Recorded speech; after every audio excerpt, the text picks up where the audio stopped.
Ya pertama dulu kalau saya sobat cuan pengen rebalancing ya tentunya yang udah gede-gede ya dibuang aja. Yang market Gede-gede capnya udah apa gede. nih untungnya? Yang market capnya udah gede.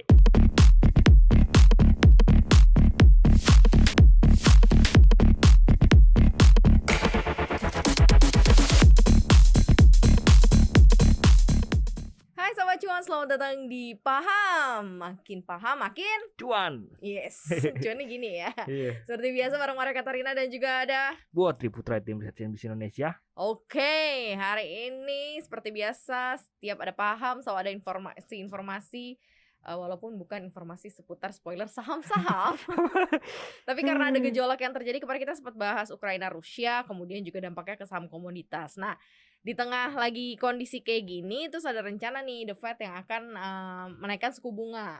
Di tengah kondisi seperti ini ya, menurut lo tepat atau enggak? Karena kan kalau dilihat masih banyak gejolak ya, bukan gejolak ya, harga-harga juga masih cukup tinggi. Apa karena inflasi juga nih pilihannya makanya dinaikin suku bunganya? Iya justru karena harga-harganya tinggi, inflasi tinggi artinya ya The Fed terpaksa naikin suku bunga. Ya, sebenarnya gara-gara salah satu alasannya penaikannya juga makin urgent ya, karena kan kita tahu Ukraina sama Rusia itu udah bermasalah ya, ada konflik gitu. Ya artinya Rusia tuh US sampai embargo minyak dari Rusia ya, harga minyak ke depannya kan spike lagi kan, melambung lagi gitu. Harga minyak melambung, barang-barang pangan dan kawan-kawannya ya naik, karena naik ya artinya inflasi makin tinggi ya The Fed makin susah kalau nggak naikin gitu ya, terpaksa naikin gitu. Nah ini kan permasalahannya aksinya The Fed ini kemungkinan akan mengekor juga nih Indonesia ya dengan kondisi seperti ini. Kalau yang lihat apakah di tengah kondisi saat ini kembali kepada era suku bunga tinggi sudah cukup siapkah ekonomi secara keseluruhan? Sebenarnya masih belum era suku bunga tinggi ya, karena rencananya dinaikin baru 0,25 BPS ya kalau kata Jerome Powell kan. Rencananya pengen naikin 0,25 BPS ya. Karena kalau tes ombaknya udah naik sekali bisa biasanya sambung lagi. Ya makanya biasanya makin cepet gitu.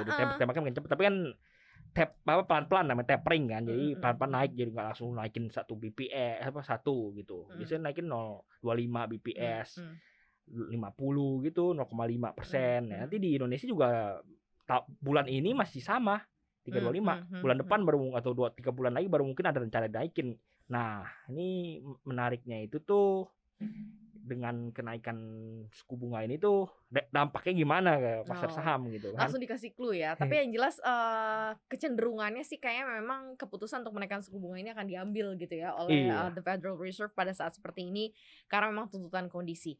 Nah, pertanyaan lanjutnya tadi dampaknya kayak gimana? Portofolio gimana? Rebalancing gak nih? Karena kan kemarin sempat kita mengutak-utik tuh, ngitung-ngitung saham-saham yang part komoditas di tengah kondisi kayak gini dari batu bara, kemudian juga minyak, nextnya CPO, bla bla bla akan terapresiasi. Nah sekarang nih kayak gimana rebalancing versi Triputra nih kalau misalnya memang menghadapi The Fed yang akan mulai melakukan tapering, artinya sudah mulai melakukan menaikkan suku bunga. Ya kalau secara fundamental memang yang dirugikan ya pasti saham-saham tech kan, karena kan balik masih lagi kemarin juga teh ya padahal masih merugi ya, dengan dinaikin suku bunga ya valuasinya makin turun gitu. Tapi ada hal yang menarik ya sebelum gua lanjutin teh ini.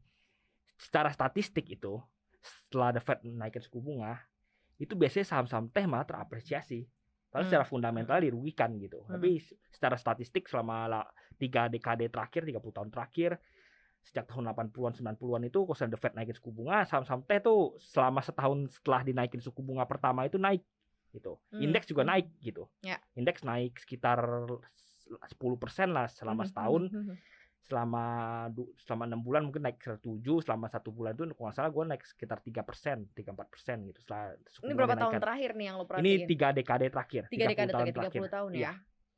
Jadi kalau lihat tuh jadi sekarang beli saham teh. Ya kalau sejarah yang ngomong teh yang naik nomor 1 teh, nomor 2 real estate. Tapi secara sebenarnya sejati secara sektoral tuh nggak banyak rata-rata sama semua gitu, nggak banyak ada perubahan. Teh menang jauh dari real estate, semuanya rata-rata sama gitu selama 3 dekade tersebut gitu. Jadi tawarannya rata-rata sama. Teknologi, real estate, properti gitu ya. Maksud gua di seluruh sektor naik semua gitu. Kenaikannya beda-beda tipis. Tapi yang paling perform teknologi. Gitu. Tapi ya cuma beti doang gitu. Perform tapi beda tipis sama yang nggak terlalu perform gitu ya. Tapi kan kalau sekarang teknologi memang lagi cukup tertekan nih di kondisi sekarang kan. real estate kayaknya kalau di Indo sih kemarin baru baru mulai. kan. Nah ini gimana nih Iya. pemilihan kan selama ini mungkin teknologi nggak terlalu dipilih karena memang tinggalin dulu deh, nggak tahu kapan Ya mau emang sebenarnya bangkit sejatinya lagi. dirugikan gara-gara kenaikan suku bunga ini gitu. Mungkin di mungkin ada anomali gara-gara ada teh boom atau apa, mungkin ada anomali ya. Tapi kalau ngomong di secara fundamental emang dirugikan. Jadi kalau sobat cuan pengen exit ya sebenarnya paling enak exit dulu di teh gitu. Kenapa ya? Contohnya sobat cuan yang punya saham-saham bank digital itu. Ini sobat sampai cuan bulan Indonesia 3, ya. Iya, sobat cuan di Indonesia. Sampai bulan 3, bulan 6 tuh nggak bakal kemana-mana, most likely ya. Kenapa? Karena ya pertama dulu kalau sobat cuan pengen rebalancing ya tentunya yang udah gede-gede ya dibuang aja. Yang gede-gede apa nih untungnya? Yang market cap-nya udah gede. Oh, market cap-nya udah gede, ya, karena keluar dulu dari situ gitu ya. Kenapa? Karena nggak bakal jalan, nggak bakal naik banyak juga. Kenapa? Karena market udah gede gitu. Jadi kalau saya pengen spekulasi di bank digital ya it's mean berarti blue chip tar dulu gitu ya. Bukan blue chipnya, bank digital yang market digital, kapitalisasi gede. Itu bukan blue chip sebenarnya. Chip-chipan sebenarnya. Chip-chipan. Oke. Ya kalau market kalau masih gede, punya rugi pun juga keluar aja dulu gitu ya. Iya, cari untung tempat lain. Untungnya tempat lain. Ya kalau lihat ya ada beberapa kan market cap udah 100 triliun bank digitalnya. Udah exit aja dulu gitu. Kenapa ya? Karena satu yang menarik, nggak menarik lagi apalagi di tengah kenaikan suku bunga, terus tidak ada sentimen tambahan. Ya kalau sobat cuan pengen spekulasi ya nyarinya di bank-bank digital yang ekuitasnya masih di bawah 3 triliun. Oke. Langsung dikerucutin nih ya. Karena di bawah 3 karena masih bakal ada aksi korporasi di saham-saham ini gitu ya. Ya tapi jangan lu harap 6 bulan pertama gitu. Biasanya aksi korporasi tuh ngadat-ngadat. Lu 3 bulan terakhir baru diselesaiin. Kadang-kadang ngadat sampai tahun depan gitu. Kan aturannya kan sampai akhir tahun ini ya harus 3 triliun ya. Tapi kadang-kadang ngadat sedikit sampai tahun depan gitu. Kayak kemarin kan ada ngadat-ngadat. Ya udah kalau sobat cuan pengen spekulasi ya nggak usah ambil sekarang, nanti kalau udah kuartal 3, kuartal 4 baru. Kalau saya pengen nggak mau ketinggalan ya kuartal 3. Berarti time frame-nya masih cukup panjang sebenarnya untuk masuk ya. Iya, jadi misalnya punya barang sekarang yang mending mainin tempat lain dulu aja gitu. Nah, tempat lainnya tuh apa yang lo lihat? Karena ini kan posisinya rebalancing, artinya adalah menghindari atau keluar dari saham-saham yang memang ya udah stagnan atau mungkin udah rugi, masuk ke yang mungkin lebih bergeliat dan menghasilkan cuan gitu ya. Nih ya itu gue bilang yang kurang menarik ya teh ya. Kalau sobat-sobat nggak ada teh ya udah putar dulu aja. Kalau teknologi lain. Berarti jangan coba-coba masuk juga sekarang gitu ya. Ya kurang menarik lah dibandingkan yang lain gitu. Soalnya ada naikannya yang lain lebih tinggi mungkin kenaikannya gitu. Oke. Jadi teknologi jangan masuk dulu gitu ya. Nah untuk saham-saham yang lainnya misalnya kayak komoditas misalnya kayak gimana? Ya yang menarik sekarang sih memang masih dari komoditas ya. Seperti kamu katakan harga komoditas masih akan tetap tinggi. Apalagi kita tahu saham-saham batu bara kemarin udah terkoreksi. Lu cari aja yang udah deket-deket supportnya gitu. Yang menarik lagi masih menarik untuk di entry gitu. Apalagi kan kita tahu batu baranya nggak bakal longsor terus kan. Pasti akan rebound juga ya. Pasti saat tersebut ya sahamnya juga rebound. Kalau mau longsor sekarang aja juga masih walaupun turun masih tetap karena harga batu bara masih akan stay tinggi di waktu yang lama gitu. Nggak cuman tahun ini, sampai tahun depan, pertengahan tahun depan juga masih harga batu bara masih akan tinggi. Kan gue udah pernah bilang 70 US aja udah cuan. US tahunnya tahun per US udah cuan apa 400. Iya. Berapa kali cuan tuh? 5-6 kali cuan ya. Itu dia mana barang Tuhan yang bagi rata gitu. Betul. Batu bara. Ya kalau mau spekulasi yang high risk ya mainnya di batu bara. Kalau masih mau yang masih agak aman, yang masih lagging, mainnya di CPO. Gitu. Jadi kalau selalu mau kayak seperti gue bilang, itu CPO tuh saham-sahamnya biasanya kalau misalnya batu bara komoditas sudah terbang tinggi, CPO-nya masih lagging, nungguin laporan keuangan lah, apalah inilah itulah untuk merespon harga CPO-nya yang terbang gitu. Jadi masih lagging dibandingkan dengan batu bara. Ya, yang masih menarik itu. Lalu turunannya komoditas tuh properti juga masih menarik. Nih gua jelasin dulu ya kenapa turunannya komoditas properti. Ini kan ada economic cycle ya namanya. Misalnya harga saham misalnya harga komoditas tinggi, orang-orang yang bisnis komoditas banyak duit jadinya. Jadi beli rumah, banyak duit dia beli rumah gitu. Jadi gitu ya. rumah laku lagi bikin gitu. Usaha gitu Iya, konstruksi ya. Makanya ujung-ujungnya secara siklus turunannya komoditas ya properti gitu ya. Properti kemarin udah mulai main, terus juga diuntungkan dengan pelonggaran PPKM kan. Ini properti kan biasanya sambilan merangkap jadi emiten mall kan gitu. Ya udah mallnya udah mulai dilonggarin, udah boleh buka jam 9 lagi di Jakarta. Ya udah jadi ya diuntungkan gitu.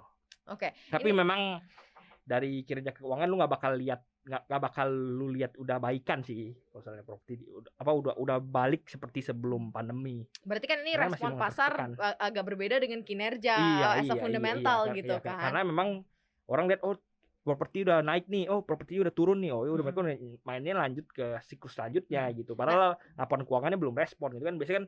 Biasanya saham itu pasar saham tuh duluan daripada benar. Itunya. Tadi gue bilang makanya respon pasar dari satu sentimen, tapi memang tidak langsung berakibat baik dengan fundamental kinerjanya gitu ya. Nah kalau sekarang kita bicara mengenai perlukan rebalancing portofolio, ini kan kalau dalam 100% portofolio biasanya kan mungkin sobat cuan ada yang 80% di yang blue chip atau 80% yang di beresiko misalnya yang volatile gitu ya, 20%-nya mungkin yang di fundamentalnya bagus, atau mungkin sekarang pembagiannya beda-beda, 50% mungkin untuk yang blue chip, terus dibagi-bagi lagi untuk yang fundamental yang volatile, atau mungkin cash gitu ya lebih banyak. Nah kalau dari 100% nih seperti apa lu, bukan menyarankan ya, memberikan gambaran gitu untuk rebalancing di saat momentum saat ini? Ya sebenarnya kalau mau ngomongin saham-saham berapa persen yang blue chip, berapa persen yang volatile itu tergantung selera masing-masing ya. Enggak, kalau pada saat melakukan rebalancing sekarang ya ini. Jadi kalau lu mau ngomongin rebalancing berarti ngomongnya cash aja gitu, juga sahamnya volatile berapa ya. Kalau lu mau raise cash juga semua oke di saat-saat kayak gini. Lu mau raise sampai 20-30% masih oke gitu, masih make sense. Jadi ya buat menyambut kan lu kan tahu lu raise cash ya buat menyambut komunitas ini kan lagi longsor-longsornya. Ya lu sambil tunggu pegang cash begitu harganya balik arah, ya udah lu makan gitu. Jadi ya lu saat kayak gini lu mau buang saham-saham yang lu menurut lu nggak oke gitu, yang lagi tinggal-tinggal kayak teh gitu, ya udah lu buang aja gitu. Jadi pegang aja dulu cash. Nanti misalnya komodnya udah mulai kelihatan balik arah, ya udah lu masuk lagi. Nanti misalnya cycle-nya udah mau habis selesai, lu keluar lagi gitu. Nggak usah hold terlalu panjang kalau komoditi gitu. Walaupun kalau bilang katanya sampai tahun depan pun masih panjang. Karena sahamnya pasti volatile, sangat ngekor itu harga komoditasnya, bakal naik turun. Ya kalau lihat ini Newcastle-nya udah mulai kelihatan nggak kuat lagi naiknya, ya udah buang aja dulu gitu. Karena kalau mau ngomong komod, lu mau cari saham multi bagger di komod nggak bakal ketemu. Komod tuh komoditas ya sobat cuan ya. Nanti ini komod. Apa? Si komo. Komo komoditas. Oke. Jadi ini bebas aja. Ya, jadi gue bilang ini kalau mau nyari saham-saham multi bagger nih, sobat cuan kan suka saham multi bagger ya dong. Nggak bakal ketemu di komod. Nggak bakal ketemu, berat. Soalnya kalau komod mau multi bagger udah berat gitu. Misalnya kayak saham Indi lah udah 2.000. Ada nggak menurut lo multi bagger di tengah kondisi kayak gini? Ya, yang baru-baru listing teh. Teknologi ya tetap ya. Ya walaupun lu mau nunggu, lu suruh buang. Ya makanya lu nunggu nunggu kuartal 4, kuartal 3, kuartal 4 kalau takut ketinggalan kuartal 3, kalau misalnya mepet kuartal 4 gitu. Tapi manggungnya nggak bakal di Q1, Q2 ini, nggak bakal berat manggung mereka di situ. Kenapa? Kan ini kan ngomongin aksi korporasi kan, dikasih deadline sama OJK. Kalau lu kasih deadline, lu ujung-ujung deadline ngapain sekarang? Sekarang lu cariin pasangannya dulu kan, siapa yang mau beli nih? Lu tawar berapa? 500, gue nggak mau, murah. Lu berapa? 550. Ya cari pembeli dulu gitu. Ya. Jadi mereka nggak urgent gitu untuk lakukan sekarang. Kalau sekarang mindset yang harus dimiliki sobat cuan nih, mainnya lebih ke short, cepat gitu kan. Tadi kan lo bilang tunggu sampai cycle-nya selesai. Itu ya berarti ya bisa ya cycle-nya selesai 2 tahun lagi gitu kan, baru selesai mainnya di situ, atau ya udah ada yang memang harus di long term kan gitu. Ya kalau sobat cuan pengen ya main aja dulu di komod, sama kan gue bilang raise cash tuh sambil nunggu kalau Q4, udah untung Q3 ini. ambil cash. Iya gitu ya, kalau ya. sambil nunggu Q3, Q4 ini kalau mau spekulasi di bank digital ya udah lu sekarang pegang cash dulu aja, mainin di komoditi. Kalau naik kalau misalnya udah kena ini kan longsor gara-gara Newcastle longsor. Ya lu cari posisi masuk. Nanti kan pasti rebound, komoditasnya pasti rebound itu. Most likely bakal rebound lah gitu, karena masih akan stay tinggi kalau harga komoditi. Udah nanti kalau misalnya harga batu bara yang ekor ya udah lu buang-buangin. Ini juga batu bara belum rilis ya. Kalau rilis mesti cakep ya, kesempatan juga gitu ke ITMG gitu-gitu. Kemungkinan most likely cakep. Nih kalau di tengah kondisi seperti ini, ketika nanti The Fed akan menaikkan suku bunga, pasar kita artinya Indonesia akan menarikkah buat asing, atau justru malah akan banyak outflow yang keluar gitu, karena melihat ada ada opportunity di tempat lain. Ya most likely sebenarnya malah akan inflow kan, kita kan ekspor di komoditas gitu. Ya, jadi memang Indonesia masih menarik buat asing, makanya dari kemarin dana asing masuk mulu kenceng banget gitu, berapa triliun masuk. Ya karena memang bursa kita masih menarik gitu. Kalau misalnya lu mau ngomong apa yang menarik, kalau misalnya asing masuk pasti masuknya ke banking. Karena ibarat air gitu yang bisa nampung airnya, tuangan guyuran air dana asing yang kenceng ini ya, kolamnya yang gede ya cuman banking doang pertama gitu. Karena BCA kan banking, BRI, BCA ya banking. Nanti cucurannya baru ke komod, ke properti gitu-gitu baru sisanya. Tapi yang pertama nampung banking ya, bankingnya dulu yang hijau nanti. Tapi ya banking udah tau big cap naik juga nggak banyak gitu. Lu jangan ngarep bisa naik bisa ara gitu. Jangan harap deh. Iya soalnya banking yang kolamnya gede kan udah mecer-mecer, matang-matang semuanya. Market capnya udah gede, gue bilang kalau gajah jalannya lamban gitu. Iya bener ya. Oke, tips deh buat sobat cuan kalau gitu gimana nih, harus melakukan rebalancing portofolio bertahap kah atau langsung kah? Jadi artinya ya realisasi aja untung semua, terus baru masuk lagi, artinya new stock semua, atau ada yang disisa-sisain gitu, atau justru malah masukin lagi, jadi biar tetap di sini ya modalnya masukin lagi nih kalau cashnya banyak. Kalau sobat cuannya udah untung di banking teh itu yang bank mini lu buang aja modalnya, buang aja cuannya buang, modalnya ambil simpan aja. Emang modalnya taruh modalnya ambil aja gitu, jadi cuannya taruh di dalamnya, taruh di banking, biarin aja sampai Q4 gitu biar nggak ketinggalan tanda kutip kan. Udah dari modal itu baru putar aja di komoditi gitu. Misalnya kalau sobat cuan masih rugi ya bertahap aja buangnya gitu. Tunggu udah siap masuk komod baru buang gitu, pelan-pelan buang. Misalnya udah siap masuk komod baru buang habis masuk komoditi gitu. Oke. Jadi caranya kayak gitu ya, pelan-pelan, atau mungkin kalau memang seragam isinya bank digital mini ya buang aja. Iya. Buang tuh maksudnya lebih ke tarik modal, biarin cuan di dalam gitu. Dan itu yang diputerin lagi. Oke. Kayaknya memang lebih banyak untuk melakukan rebalancing porto karena banyak yang suka dadakan naiknya gitu ya. Harian itu banyak banget yang suka surprise. Kalau komoditi enak bisa diprediksi gitu. Iya lu bisa prediksi karena harga karena ngekor banget sama Newcastle. Jadi selalu lihat Newcastle terbang tinggi ya, udah lu udah siap-siap buangin saham-saham teh lu yang enggak perform, udah siap-siap oper ke komoditi gitu. Makin asik lah pokoknya sobat cuan ya, selamat mengejar cuan. Yang jelas ini dia, kita paham, kasih pemahaman, semoga makin paham makin cuan. Thank you udah dengerin kita hari ini. Jangan lupa untuk dengerin kita terus di Spotify, Apple Podcast, Google Podcast, dan juga Anchor. Dan follow aku di Instagram kita juga di @cuap_cuan. Jangan lupa untuk subscribe YouTube channel kita di cuap_cuan. Like, share, komen sebanyak-banyaknya supaya kita bisa bikin konten yang meriah lagi dan ketemu sama Putra terus pastinya ya. Thank you banget ya. Maria Katarina pamit. Bye. Gue juga pamit.